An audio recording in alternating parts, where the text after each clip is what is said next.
Lectura del Santo Evangelio según San Juan. Gloria a ti, Señor.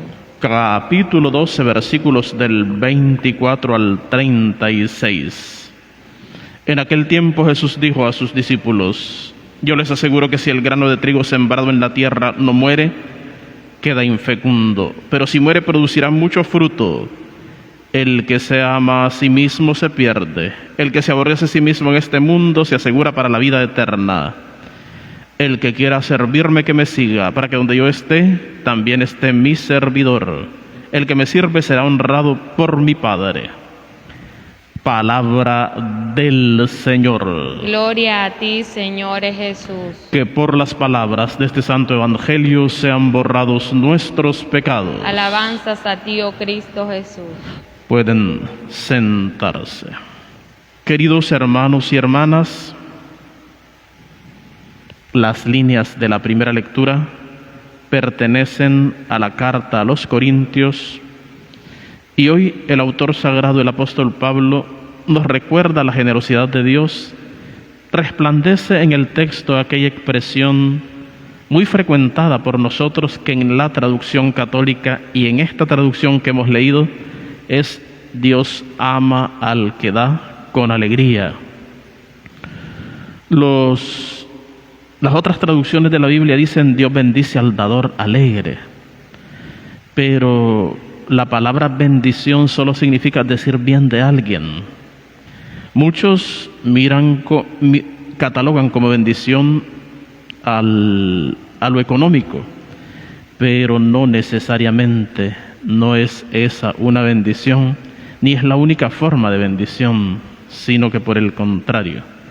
Bien, Dios ama al que da con alegría. Queridos hermanos y hermanas, estamos llamados a dar con alegría en un mundo de mezquindad, porque la gente es mezquina. La humanidad allá afuera, no nosotros, es mezquina. La humanidad piensa mucho en sus intereses. La humanidad piensa mucho en sí mismas y para muchos existen solo ellos mismos. Es ilógico. Quienes actúan así tienen muy bajos conceptos de sí mismos y por eso actúan así. Porque tenés que verte en el otro ser humano, y si no sos capaz de verte en el otro ser humano, tendrías hasta que preguntarte que si tenés de vos mismo el concepto de persona o de qué. Bien, la segunda parte del texto habla de la semilla, y el Evangelio también hablará de la semilla. Queridos hermanos y hermanas, la figura de la semilla es usada mucho en las Sagradas Escrituras. La semilla buena que cae sobre la tierra, la semilla siempre es buena. A nosotros nos toca ser o no ser tierra buena, y a veces no somos tierra buena. El Salmo es el Salmo 111 al que hemos respondido con nuestras voces armoniosas: dichoso el hombre honrado que se compadece y presta.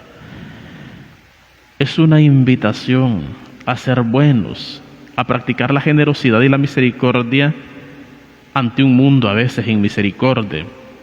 La última de las estrofas del Salmo dice así: al pobre da limosna y obra siempre conforme a la justicia. Su frente se alzará llena de gloria. Llegamos hasta las líneas del Evangelio de esta mañana, en esta fiesta de San Lorenzo. Yo les aseguro que si el grano de trigo sembrado en la tierra no muere, queda infecundo, pero si muere, producirá mucho fruto.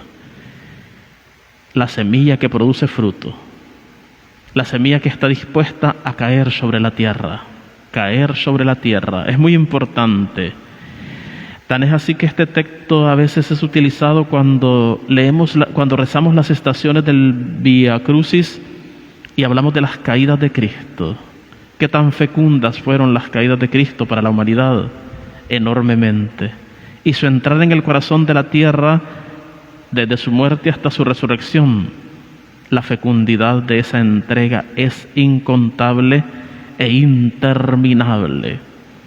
Y la fecundidad del sufrimiento de Cristo, y la fecundidad de su entrega, y la fecundidad de su caer a tierra, sirvió para fortalecer la fe de millones de cristianos perseguidos y asesinados durante los 3 primeros siglos de la cristiandad.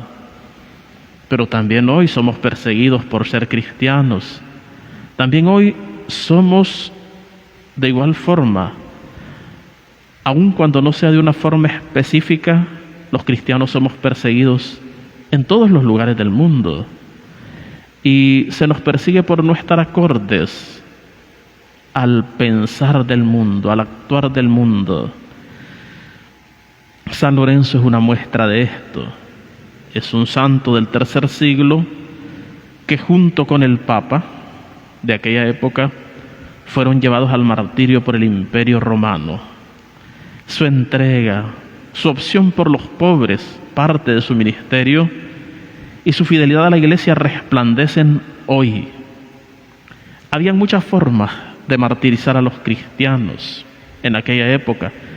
Una de ellas era colocarlos en un poste, en un árbol como el árbol al que se sube la gente para concursar, un árbol más o menos alto. Ahí los amarraban, los embadurnaban de un aceite y les prendían fuego.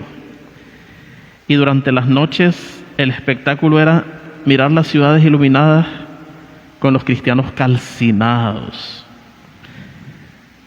Y a los cristianos se les pedía que apostataran de su fe, es decir, que dijeran que no creían en Dios, que Dios no es Dios. Y lo único que les pedían era, a veces, colocar un grano de incienso en un turiferario fijo en honor a los ídolos del Imperio Romano, a los dioses falsos del Imperio Romano, y así apostataban de su fe. Para el Imperio Romano, la fe de la cual los cristianos apostataban, o podían haber apostatado, porque los que fueron al martirio fue por no apostatar. Deben haber habido quienes apostataran, lógicamente. La fe, para el Imperio Romano, la fe de aquella gente valía un grano de incienso, y eso valía su vida. Eso les rescataba la vida teóricamente. Para los cristianos, su vida no podía valer tampoco. Dios se los había dado todo, y todo se lo debían a Dios. Por ende, iban gozosos, triunfantes al martirio, porque ir al martirio era un gran triunfo.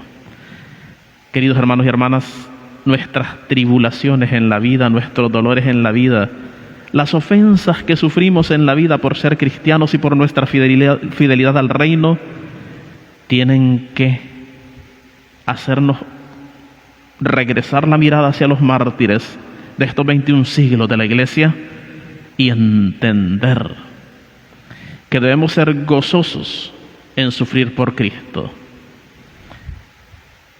Le decíamos en la monición de entrada que San Lorenzo es el más famoso de los mártires del martiriologio romano. Tan famoso, tan venerado, tan admirado, que seguramente él mismo nunca se imaginó que su fama se iba a extender tanto. 34 iglesias en la diócesis de Roma son dedicadas a San Lorenzo. En una sola diócesis, 34 iglesias dedicadas a este santo. O sea, por aclamación popular, sería el patrono de Roma, la capital de la fe. Bien, queridos hermanos y hermanas, el ejemplo de él para nosotros está claro.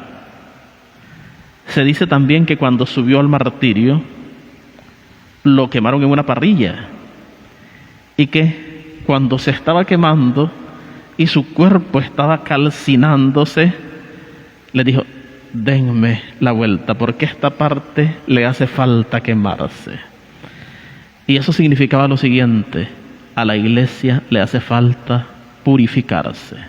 A la iglesia que somos nosotros, aún nos hace falta purificarnos en las tribulaciones, que por ser fieles a Cristo vienen para nosotros. Que sea bendito entre nosotros el nombre del Señor.